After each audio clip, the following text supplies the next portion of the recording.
In this lesson, we're going to continue to discuss styles. If you'd like to follow along, go under the File menu to Open, and in the Sample Files folder, scroll down to 0807, Formatting Objects Efficiently with Object Styles, and just click Open. Let's take a look at Object Styles. If your Object Styles panel is not open, go under your Window menu to Styles, Object Styles.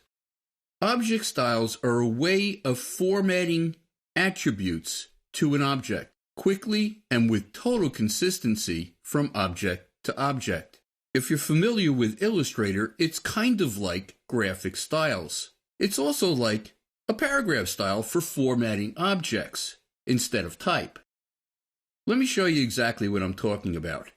I'm going to select one of these photos with my selection tool, and I'm going to format it, so to speak. Like, for instance, maybe I want to add a drop shadow to it. Well, if I go to my control panel, there is the default drop shadow. Let me apply that. Maybe instead of having a black stroke around the picture, I actually want it to be white. So I'm going to go to the stroke pop-up in the control panel and just click on Paper, which is white in InDesign.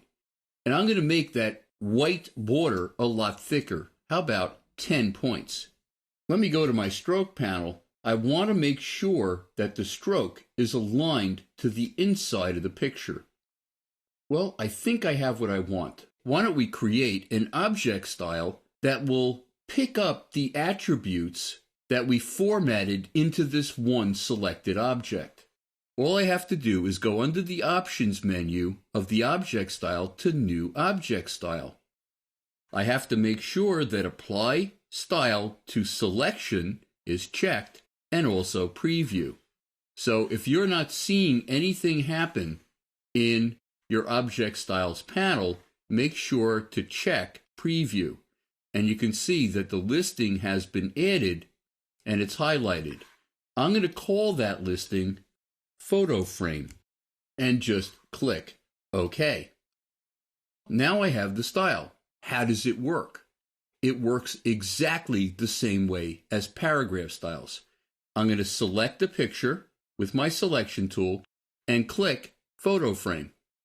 Select another picture and click Photo Frame. Let me go down to the next page and select another picture and click Photo Frame. There is actually a faster way to do this.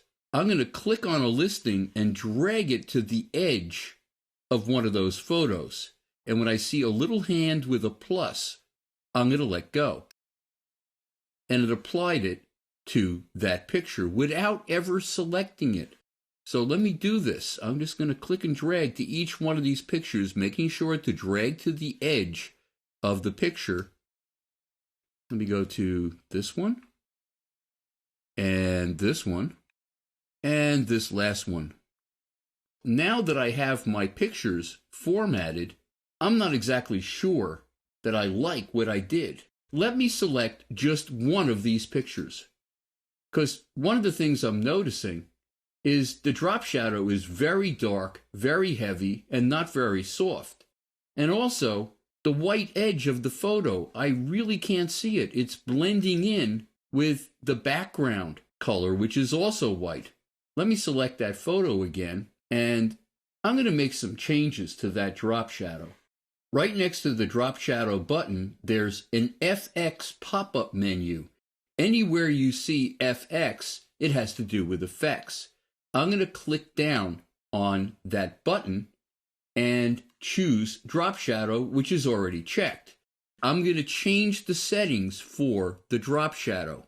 The distance in how the shadow is positioned is a bit too much. Let me click the down arrow next to distance. If nothing happens, make sure to check Preview. Also, the shadow is too dark. Let me bring down the opacity from 75% to about 50%. Maybe the size of the shadow isn't big enough. Let me just click the up arrow a couple of times to make it a much softer shadow. That seems to be looking a lot better. I'm going to click OK. And you can see the photo frame listing now has a plus mark after it. Just like paragraph styles, I could clear out the attributes that are not defined by the style, or clear out all overrides of any kind. In this case, that's not what I want to do. I actually want to redefine the style to the change that I made in just this one object. So I'm going to go under the Options menu to the fourth listing, exactly the same place that it is in paragraph styles or character styles, and I'm going to redefine the style to that one change. And as quickly as I can do that, it's been redefined in the entire document, even on the first page. The rest of the Object Styles panel is actually very similar to any other styles panel in InDesign. Under the Options menu, you can duplicate an object style or delete a style. You can get into your style options, which is much easier to just double-click on the listing. You can break the link to the style. You can load object styles from other documents. So if you're working on part of a campaign, you could use the same object styles. I could also select all unused. If I have a bunch of styles in my panel that I'm not using, I can get rid of them because it will select all of the unused ones, and then I could just click on the trash in the bottom of the panel. I can also sort by name. So it's a lot of the same kinds of commands under the Options menu that you would have in the Paragraph Styles panel or the Character Styles panel. So if you know how to use paragraph styles, you know how to use object styles, and they're just as powerful. We're going to talk more about styles in the next lesson.